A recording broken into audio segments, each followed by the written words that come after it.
Et bien le bonjour mes amis. Aujourd'hui est une vidéo bien particulière car on va parler de l'un des tout premiers mangas des éditions Komiku, voire même la première série avec laquelle l'édition s'est lancée en 2012.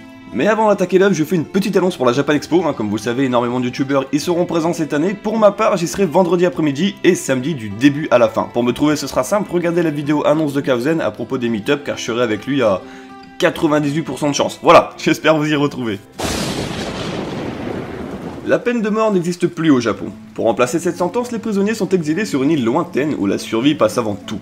Aimi Koshiba n'a qu'un seul objectif, retrouver et éliminer la personne qui a exterminé sa famille. Pour ce faire, il a lui-même commis quelques atrocités afin d'être également condamné sur cette île et retrouver l'assassin de ses parents.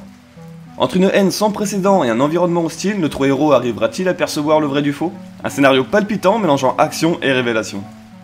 L'île infernale est dessinée et scénarisée par Hochihei Yusuke. Publié en France par les éditions Komiku et par les éditions Nihon Bugesha au Japon, le manga est de type seinen dans le genre suspense-drame. Prépublié dans le Comic Break, il est alors publié en 2009 au Japon et en 2012 en France, et le prix du tome 1 est de 7,90€. À l'heure où je vous parle, j'ai lu les 3 tomes de la série. Parce que oui, en fait, c'est une série en 3 tomes, j'ai oublié de préciser.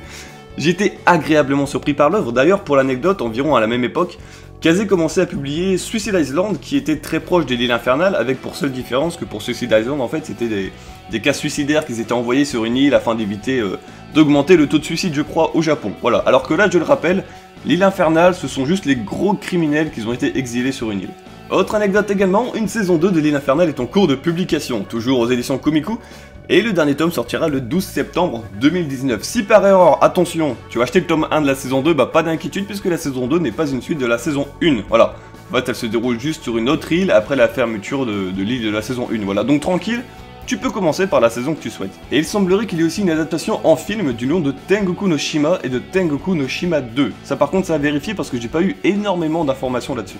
Donc pour ceux qui cherchent une petite collection avec une histoire bien construite et plutôt subtile, allez-y. Pour les 3 tomes, moi perso, j'en ai eu pour 9€ d'occasion, pour vous dire. Parce que oui, maintenant en fait, j'achète mes mangas d'occasion, ça donne un petit côté vintage et tout. Non, en vrai, je suis pas voile. Quoi qu'il en soit les amis, ça faisait longtemps que j'ai pas fait une petite vidéo, et je vous remercie d'avoir regardé la vidéo justement jusqu'au bout peut-être, et foncez commander surtout l'île infernale des éditions Komiku, la saison 1 comme la saison 2, Puis bah, je vous souhaite une bonne journée, et j'espère surtout c'est vous voir à la Japan Expo. Allez, tchuss.